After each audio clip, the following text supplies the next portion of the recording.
take there? Yeah, why don't you just roll and get the screen just for a few seconds. Can we roll the video? Yeah, hold on.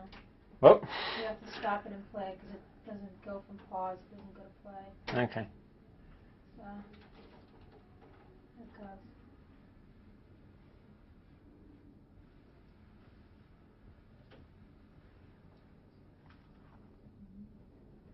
Okay, John, when we last talked briefly, just as the record was coming out, you were saying that you weren't expecting too much from it, certainly not for it to sell like a Bon Jovi album. And now all the indications are that that's exactly what it's doing. So what's your feelings on that? Well, it's not there yet. You know, I mean, the last album sold 9 million copies. You know, this one's around 2. So, but it's only been a month into it, right? Not even. Things are going very well. I'm pleasantly surprised. I'm really pleased. But the record company's done a great job at forcing people to buy the record, and I've begged everyone personally to go out and get it. So, no, I don't know. You know, I mean, I'm just happy that it seems the music I keep writing people are liking. Mm-hmm. You were very keen to emphasise on it being a soundtrack album. That's right. It just seems that the way that it's being received and the fact that it's actual songs in there, a lot of people are seeing it as at least a Jon Bon Jovi record. Well, it is. I mean, yes, I wrote it and co-produced it, but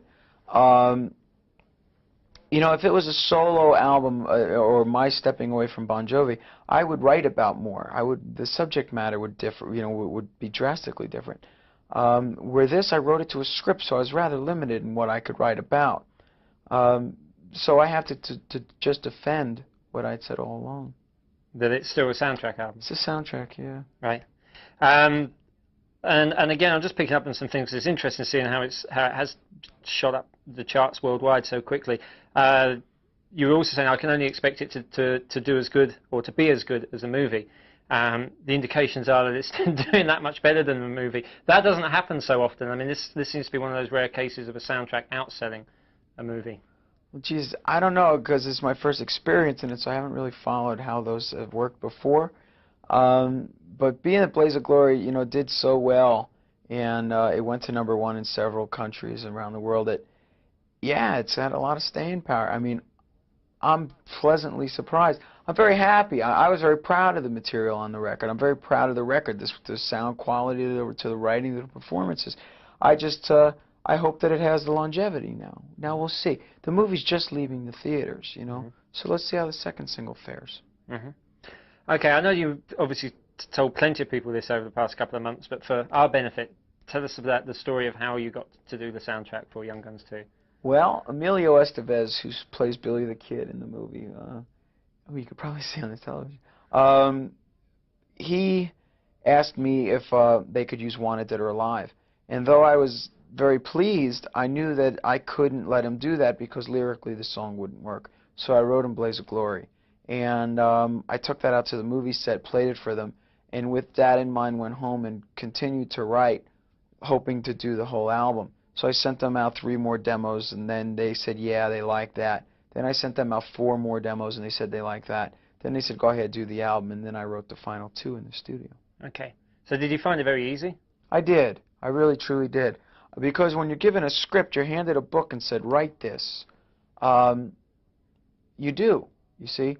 And with a Bon Jovi record, if I was to start writing our own record today, I would have to dig for the inspiration. What am I writing about? What am I feeling these days? Well, with this, I didn't have to dig down personally and realize who am I again.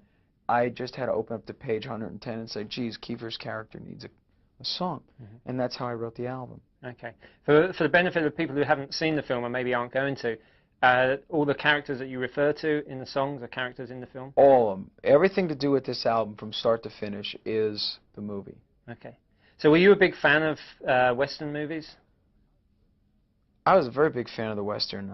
From the John Ford movies, the Clint Eastwood, the Sam Peckinpah, to the modern day stuff with Silverado and the Young Guns features. Yeah, very much so. You're a fan then of the first Young Guns film? Yes, but that's why I wanted to be involved in this one. I'm a big fan of the first one. Right. And what about this one? It's good. I like it. To be honest, I have to tell you the truth, I like the first one better. Do you think most people would feel that way? No, I am in the minority. Everyone who sees the movie, from the stars to the people involved to the folks that are out on the street to the critics reviewing it are saying the second one's better. Okay. How long did it actually take you then to put this together? Start to finish, from the inception of writing to the mastered record, was probably 2 months, 2.5 months. That is quick. Very quick. 2.5 months. By anybody's standards, that's a quick time to make a record. Yeah, I recorded the whole record in 6 weeks. Wow. What we're talking about is it's kind of, it's a spaghetti western type of film. The songs themselves have that kind of almost spaghetti lyrics to them, if you know what I'm saying. There's kind of like a lot of fun, real fun western imagery and that kind of thing. What's it? Justice from in the barrel of a gun, or dying ain't much of a living. I mean, did you enjoy that you could have the humor to play around like that? Yeah, absolutely. I mean, I find that as a lyricist that I always like to have those little twists in the lyric. And so with something like Justice, it lent itself to that, you know? And to get all that cowboy stuff out of my system maybe once and for all was a lot of fun. I mean, I saw one review, I think it was in the Village Voice, that was it was calling it one of the most cliched records they've seen, but they were actually celebrating the fact. Do you think there is some humor in that? They were saying that lyrically it was full of these kind of spaghetti western cliches, but it was fun all the same. Oh. It's so typical of my career. You see, we've never been the critics' favorite. You see, I've never been the critics' choice and flavor of the month. But at the end of the day, they say, well, I really don't like it, but I did like that one song, or gee, the guy's done pretty well, and so I can't take the good if I don't believe the bad, and so I'd rather not believe either one. So I didn't know about that one. Okay. You're saying that you don't tend to read many reviews? I do if somebody gives me one. If somebody, but I don't run to the newspaper to buy them to read it. Do you think? I know this is a hypothetical question, but do you think if you ever had been real critics' darlings, you might be that much more involved in what the media say about you? I think anyone, to be honest, wants anyone to say something good about them. When I leave the room, you're going to want me to say, boy, that was a great interview. You're not going to want me to say, that sucked. Because it's just human nature, I mean, whenever I write a song, to me, it's the best song I could personally write. So I want you to like it. I'd be lying if I told you I didn't. The one little funny jinx almost is that if critics like you, the albums don't tend to do very well. So for me, I'm really lucky that critics don't like us in that sense. And so it's the opposite effect. It seems that the albums do well and the people like them. And ultimately, neither me nor the critics matter. It's the fans that buy the records that matter. Well, what tends to happen is if you bypass that period of maybe, I don't know, 5 years, 5 albums of gradual sales, and you get to the mass market, which took you about 3 albums. That's right. Then the critics don't really get a chance to claim a band. So that's a lot of what's got to do with it. Yeah, we had the Reader's Digest version of it. We were like that. By the second album, they were saying, there's something here. We like what we see. And then Slippery exploded, and all those people were able to say, see, I told you so. Well, when it got to be over the top, they were also able to say, enough already, get him out of here. And so when New Jersey came out, it was open target. It was there for the beating.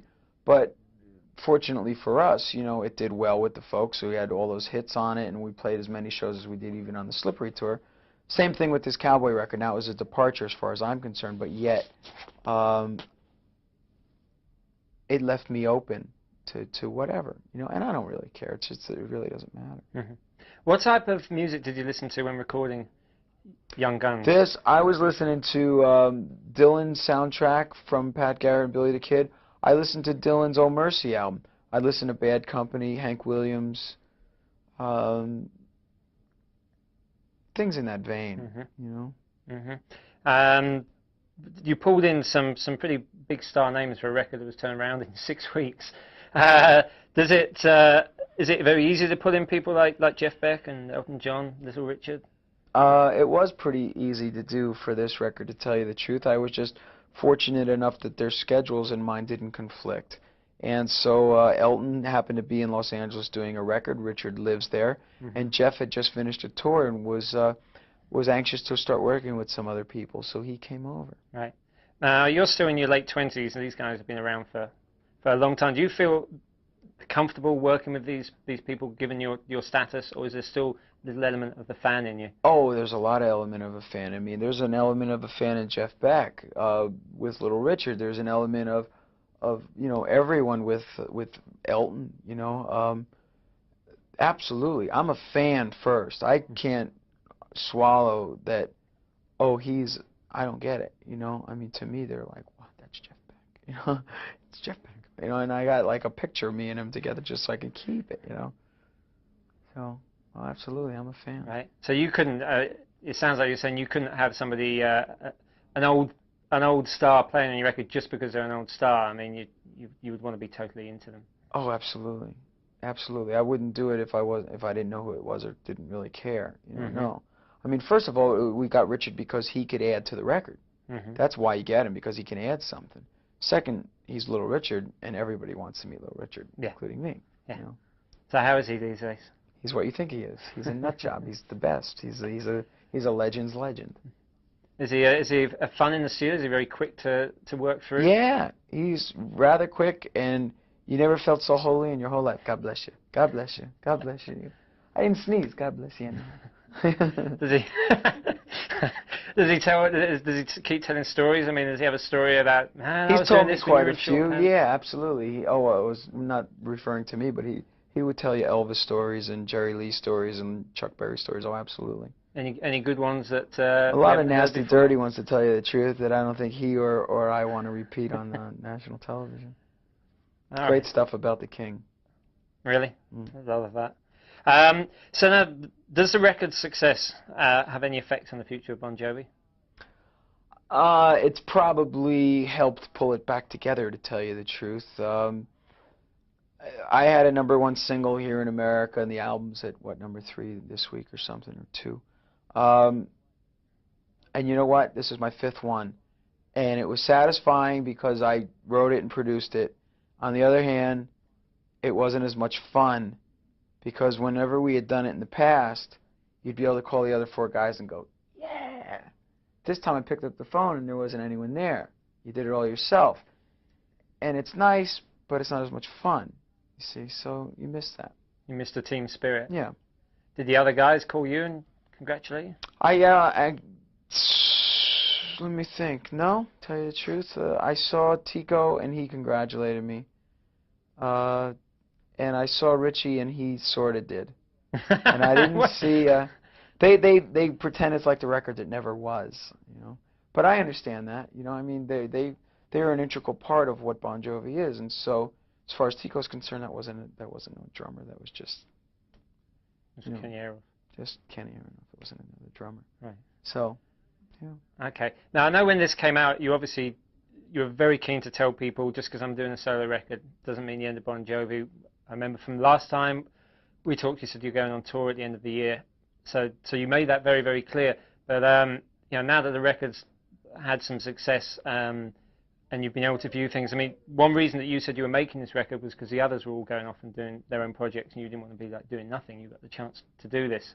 What exactly does that put the situation in right at this moment? We, tell you the truth, wanted to take a year off. This came up by accident, right? In the meantime, Richie's working on his thing. Tico's been playing with several people. Dave just went off and got married, and he's continuing work on that New Age record of his. And Alec is as eccentric as ever. But we are going to get back together at the end of the year to play a handful of shows. And after that, I've got 2 albums to produce.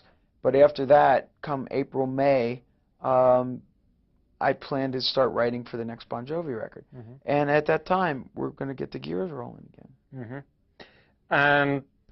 Last year we got to do an interview with Keith Richards at the point that just before actually he went off to write with Mick Jagger and write the new album. Now they had played these incredible mind games with each other, and they played them out in public, and Keith obviously was loving it. I mean, he was all those interviews they were talking to each other, because maybe they weren't talking on the phone anymore. That's right. And so Keith proved something with his record. Mick Jagger had done the whole thing of going out and playing solo, playing Rolling Stones songs, and thinking that he was the Stones. And Keith went and proved something, made his own record, and it went gold, and everybody loved it. And he was able to say to Mick, right, well, you need me a lot. Now, has there been any element of that kind of stuff going on with Bon Jovi? Not that I'm aware of. No, certainly not that I'm aware of. And I'm only a fan, too, looking at the Stones thing, but I don't know why Mix Records didn't do better. I think they're great records, you know. But I'm glad they got back together, you know. Nobody wants to see the Stones not be the Stones, you know. Does there come a point in time where you've done the whole thing, you've been best friends, you've gone through the bars, you've gone through the clubs, the theatres, the arenas, That's right. stadiums, you've sold whatever Slippery When Wet sold, Right. and you've even followed it up to some extent, and it's like you've reached the top of the mountain, and that friendship can't just be there when you've got everything you've searched for, and it's time to just break for a little while. It is still there. The friendship is still there. The thing that keeps you loyal to what this band created as a, you know, as the 5 members of the band, was that we were the underdogs. We were the guys that shouldn't have made it, the guys that shouldn't have been here. I've been signed to this label for 7 years. Nobody thought we'd be around for 7 years, except for me, you know? And so that was the attitude that we took. So even if this record sells 50 million records, and I go on to a solo career bigger than that of the band, I could never do anything for the first time again. Any stadium, any arena, any club, any gold, platinum, multi-platinum album, I did it with them, so to do it again, you can't do it for the first time. You know, you can do it again, and it would feel nice, but it's not for the first time. So what was that level of excitement you had when your single went to #1 here in America? I was pleased. I was very pleased. As a matter of fact, when I heard it, I was in the middle of an interview at my house, you know, and my wife said, and my buddy was sitting up on the porch, and he said, "Record company's on the phone." I sat in the yard. I said, "Yeah." Single went #1. Oh, that's good. And the MTV guys are like, "Yeah." And I said, "It's good. It's cool. You know, let's continue." You know. And I'm very happy. I'm very happy. I mean, that's my 5th one. Most people, you know, don't ever get one. But it wasn't such a big deal anymore because the guys didn't share it. I wasn't the underdog. It was, oh, that's good. Where were Bon Jovi when you had your first #1? Was that Living on a Prayer? Bad Name. We were in Sioux Falls, South Dakota, opening up for 38 Special, and calling everyone we could on the payphone, you know. This one I didn't call anyone. I didn't, you know. You got telexes from people, you know. I mean, it was a big deal. So I've kind of asked what the others thought of the success of this record. I mean, they didn't call to congratulate, but I mean, have you seen them all? I mean, you've seen everybody regularly? Yeah, I've been seeing the guys now, periodically. Right. You know, everybody's doing good. Okay. Was there any plans for you to be involved with Richie's solo album? There were. I just don't have the time for it. And to tell you the truth, it's in his best interest to do it by himself so that people don't think I did it for him. So everything that comes from it, and it's going to be a good record, is his. So that he understands it's his, so he can sleep at night and know it's his. And let him do it. So it wasn't with me doing it with him or for him or whatever. And he's that talented that he should stand up on his own and do it. All right. Any plans for you to do that Mick Jagger move and play, or Keith Richards move and play live with your songs from this record? It would be a soundtrack. It would be a little goofy, though we did consider doing like 4 or 5 shows, but I haven't asked Elton. Elton, if you're watching, I'd love to do this for charity. But Jeff said yes, and everyone else said yes, and I didn't ask anyone. They all came to me and said, "I was thinking, why don't we play a couple shows?" And I never gave it any thought. But like I said, I never gave this record any thought. So if the opportunity arose, I would do clubs, and I would do like 4 or 5 clubs for charity at Christmas time. But that would be all I would consider. And Bon Jovi are definitely playing like New Year's Eve, yeah. Far East? Far East. Okay. Talking about playing clubs, I mean, is there this feeling that you'd love to be back there playing clubs? I just did a month of them with Southside Johnny and the Asbury Jukes. Just finished a month 10 days ago. And how was that? A lot of fun. Keep your drink right on your amplifier. It's a lot of fun. Play guitar, have a little shack, you know, go back to guitar. It's great. No pressure. He's the singer. He does all the work. I just sit there, have a drink, play guitar. It's great. Did a month of it. Or kind of a whole different lifestyle, I'm sure, in terms of being on the road. Oh yeah. But I loved it. I loved it. That's good. Are you a workaholic? You know, I guess I am. I guess I am, but I enjoy it, so I'm not going to stop. I mean, what happens? Do you just wake up early in the morning and say, I'm out of here. That's it. I'm out of here. Gotta go. And then I go and I find something to do. Yeah, I don't want to be a gardener. You know, I love making records. I love playing in front of people, so I go and play. If it's a bar or if it's a stadium, I don't care. Just let me go, and I go. And then everybody who knows me just says he's crazy, let him go, and so he goes. Mm-hmm. Do people say that? They say you're crazy, or do people say, "Hey, Jon, slow down. You don't need to prove yourself Oh yeah, anymore"? people tell me all the time. You know, I mean, I talked to my father yesterday. He told me I'm crazy. I just talked to a poor guy doing an interview with me in the other room. He even told me, take it easy. Slow down, rest. Okay. Okay. You know, so that's what I'm doing. You can't rest. This is rest to me. Mm-hmm. I like this. Mm-hmm. I don't want to sit around in the backyard and look at the flowers grow. I don't like it. It doesn't give me pleasure. So this gives me pleasure. Okay. You've got the reputation, very well deserved, as being a very nice guy. Well, thank you. But hard rock is kind of meant to be a bad boys game. Do you ever see any contradictions in that?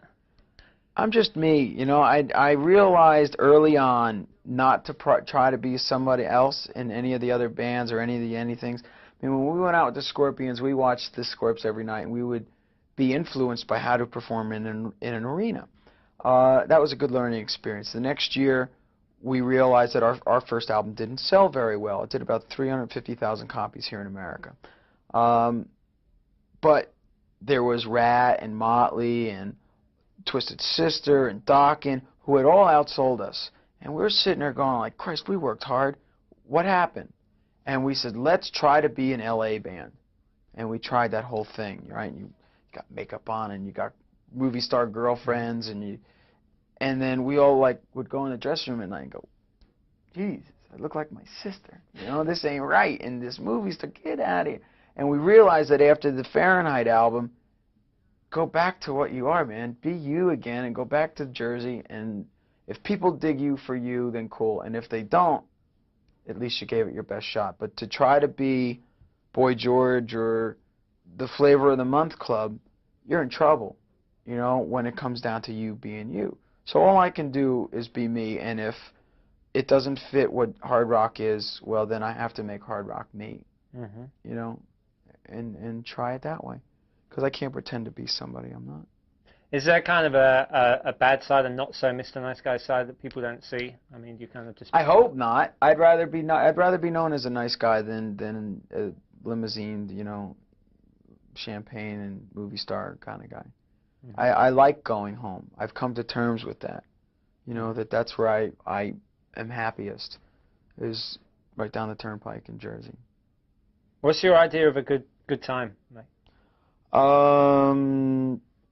I don't know. I like to get together with my friends. I'm gonna go. You know, I go to like football games. I'm a Giants freak. The New York Giants are like my life.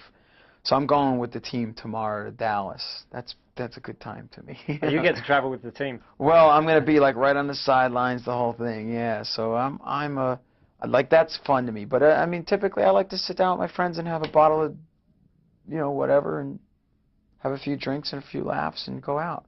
Sure. I mean, I do everything that anyone does. It seems pretty much this way to everybody else, but do you think that you've kept very level-headed? Well, I don't know. I mean, you have vices, you know. I mean, you spend money on things. I bought myself some things, but you try very much to just come to terms with that this is just entertainment. Music is entertainment. It gets somebody from point A to point B. End of story. You don't walk water for it. You know? What about the situation? This happens to anybody, I think, who becomes a big rock and roll star or film star, say, pretty young. You hang with your old friends, but I mean, you know, you've sold 50 million albums and made the money, and they haven't. How does that affect friendships? Your true friends are still your true friends. And those are the real people in the world, you know. So to be with those people are better than to be with the newfound friends or the celebrities that, that can work you up to believe something that you're not. Hmm. Having said that, have you made a lot of friends in this business? Yeah, I have. Some very good ones. Yeah. And do you ever find the success or the money aspect, the fame or the money aspect of your success to be a burden? Yeah, it's a big headache sometimes. Not so much the fame thing, because I've never believed you're a prisoner of rock and roll. I go out jogging every morning and, go out to a bar if I want to sit in a bar, and I played the bars with Johnny for a month, and it's a whole deal. That's not a problem. That is bullshit. If you want to make yourself surrounded by an entourage, then you create a facade. Then, therefore, these things happen.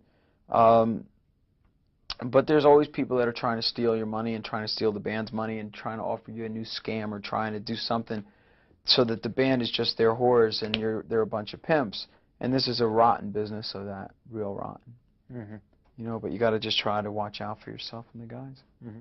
You find you've got a natural business head? No, but I'm trying to learn because I've been robbed and raped too many times. Really? Because if you have, you seem to have survived pretty well from it. Well, I mean, yeah, I've survived, but believe me, if I had what we should have, we'd be a little better off, But these things happen. I mean, there's a lot of people who make just like one wrong move, and that's it. I mean, it's a move that just puts them in the gutter, or they end up in some litigation that they're in for years. Well, I've been in my fair share of litigations, but you survive and you go on and make another dollar. The money's not why you're in the business, I mean, that's just an added necessity that drags you down, Mm-hmm. Can we repeat that question, because the TV was, I was opening up and I got a lot of You about done? we got a rewind. So just that question. Okay. If it's important for you. Yeah, it is. I hope. It is. Yes, it is. All right, I hope you don't mind kind of repeating some of that again, No, John. Just that question, if you don't mind. We were getting rewind on your tape. Okay. All right. All right. Let me just ask you then. Do you ever find the either the fame or money aspect of your success to be a real burden? Was it that far back? No, just Or was it the just last section. Just the last. Oh, okay. All right. That's cool. That's great. Yeah, I was saying, all right, then a lot of people make just one wrong turn and find themselves in maybe some litigation that drags them down forever. That's it. They're gone. They miss their boat. And you seem to have kind of been clear of all that. We've had our fair share. We really have. I mean, early on, Polygram bailed me out of some stuff, and I paid them back, and they got, they helped me when I didn't have anyone else left to do it. So it hasn't all been roses around here, no. But that's nothing. You throw that the hell with all that. You just want to play. So that has nothing to do with, that's an added evil that you got to deal with. Mm-hmm. Does this help you when you go out and spot younger bands? Skid Row and Cinderella are the two that you've helped get on the track. Are you able to turn to these groups and say, oh, yep, don't get involved with that guy, that kind of thing? I did, and it helps, I guess. Ask them. How much are you searching for other groups? I mean, you go out to clubs. Oh, I've got 2 that are coming up in the next year that I'm really excited about. Real excited. So I'll be in the studio. A guy named Aldo Nova, Canadian guy that I've been working with for a year. We start his album next month, and that'll be out in the first quarter of next year. And then another guy who I ain't telling you his name yet because we haven't started that one, but that one I'm really, really excited about. So I got some great things coming. So you're actually looking to get more involved in production? Mm-hmm. Yeah, I get great pleasure out of that. Yeah. It's like if you can't turn around your own album every year. Got somebody else's to be in on. Right. Just returning to that image of the rock and roll band, I'd like to just sit on that a little bit more. I mean, you're incredibly successful, but so's the Guns N' Roses that lives that kind of decadent lifestyle to the limits. There's a lot of kids probably in the middle looking which way and saying, well, is one better than the other? I mean, do you have anything to say to them? I don't think either one's better than the other. I think it's just reinstates what I told you before. Just be true to yourself. Be who you are. Don't let the peers tell you, well, the Guns do this and the Bon Jovis do this. Just be who you are, and then you can, make your own path and live by that. Mm-hmm. Can you hang with those kind of people? Oh, sure, I can hang with anyone. I can drink with the best of them, but I'd rather just be me than to try to pretend that I'm something else. Mm-hmm. Who are your own kind of, you've obviously met over the years now an awful lot of your heroes. We're talking about people you work with on your album. Who are your own kind of role models? I don't know. I don't know. That's such a difficult word to me, to think that I look up to somebody in that light, or I'm looked up to in that light. That I have a hard time talking about that subject, to tell you the truth. Really? I mean, you just feel kind of happy with who you are? Yeah, very. All right. All right, this may be on the same track, but it's a kind of final point from this. You know, what do you think your audience maybe expect from Jon Bon Jovi, and what do you feel obliged to give them? Ooh, I don't know what they expect from me. I hope that it's great songs and a great live show, and that's what I would hope to give them. It's difficult, like I said, for me to think that I'm a role model to somebody, because I don't ever claim to walk water. I'm a singer in a rock band. I take it very lightly. It's my life, it's my blood, but yet I don't think that it's any more important than it actually is. You see what I mean? Mm-hmm. So it's hard for me to think that I'm anything more, or that I owe the fans anything more than that, because I don't want them to think, well, I'm a singer in a rock band, and immediately this reverb comes around your voice, you know? I don't get that. Mm-hmm. You've talked a lot over the years of the fans' involvement with Bon Jovi. For example, both the last two albums, you went and kind of pulled in these kids and said, Sure. hey, Well, it's not just kids, it's anyone. Okay. But I wanted to know, would you still plan to do that? Sure. I didn't do that with this record, with the Cowboy record, because I was under such time constraints. I didn't have time to even play them for people. And I didn't have the time to, but I will continue to do that, absolutely. I write so much, and I write so much for me, that I don't know what anyone likes anymore. I have no idea what's good or bad. I think you've got an idea of what's good, because I don't know. It seems that you managed to turn it out, and I think the thing that's really hit people about the solo record is that you just, you know, you have that down. It's just the classic song, the hooks, you know, it just seems to come through very comfortably for you. Thank you. On that level. How much have we got left on this tape? All right, I want to put a new tape in, just talk about your role on the film while we show the video, and then that'll be it.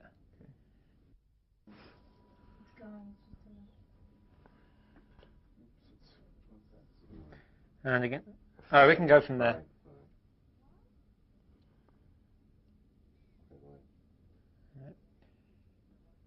So while we're watching, just looking at some of the video here from Blaze of Glory, now you actually have your own little role in the film. Very little. It's not as long as the video. I'm a bad guy who escapes from a jail along with the writer of the movie, grabs a deputy and throws him in. I grab his gun and I get killed. End of story. End of career. End of career? I don't aspire to be an actor. I have great respect for them. Again, I think it goes back to what I was saying before. I have great respect for them because they can pretend to be something that they're not and get away with it successfully. I have a hard time doing that. You know, I would be able to play me, but I don't think that's the right idea, you know. So this is okay because it's lighthearted and it's a it was Western. Just it was quick, it was spur of the moment, and what it did to me was capsulize the moment that I wrote these songs and did it all, you know. Where did the idea of your being in the film come into it? Or was it before you were asked to write the songs, or after? It was on my way out there, you know. It was like, come on, we'll put you in the movie, and you know, play me this song that you have, and it was Blaze. Were you friends with these guys anyway, Emilio? No, just Emilio I had met previously. The rest of them I hadn't met till I got there. Right. And you're saying you've got admiration for people who can play the lives of somebody else. Do you have a kind of friendship going with many actors? I mean, if you go out and play LA, do you see these people? No, I don't. No, it's a whole different circle. No. I've seen a couple of them a couple of times, and that's it. You know, I don't think our circles run in, you know, the same speed. All right, good. Can we just let this run for a little second? Maybe you want to talk to somebody at the back, and we'll just get some kind of little B-roll to fill in. And there we were. Brum, brum, brum. We just finished the new video. That's for Miracle. Yeah, it came out pretty good. So I think. John, Howard says that he saw the Giants game at Howard Farm. Somebody tell you that he noted Taylor's performance. Well, actually, let's put this mic down. Let's just get some B-roll. You can keep talking about the football. I just want to get something that we can back up with here. I'd rather talk about the Mets. Yeah. I saw that last night. That looked pretty good. Yeah, I went to the game on Tuesday, Wednesday. I went on Monday. Right. Wednesday was over. That was over Pittsburgh, wasn't it? Yeah. Yeah. That's for playing Montreal, and they're starting an unknown, double-A pitcher, Montreal, against Pittsburgh. This is crazy. I don't know why they're doing that. But haven't they been upsetting people's plans this year, Pittsburgh? Montreal, I mean. Well, I heard they're kind of a bogey team for a lot of people. Oh yeah. well, I guess so. We'll see what happens. Yeah. They play Mets next week. So. Well, we'll see. They're a game and a half out. Great. All right, John. Thanks a lot. Okay, cheers.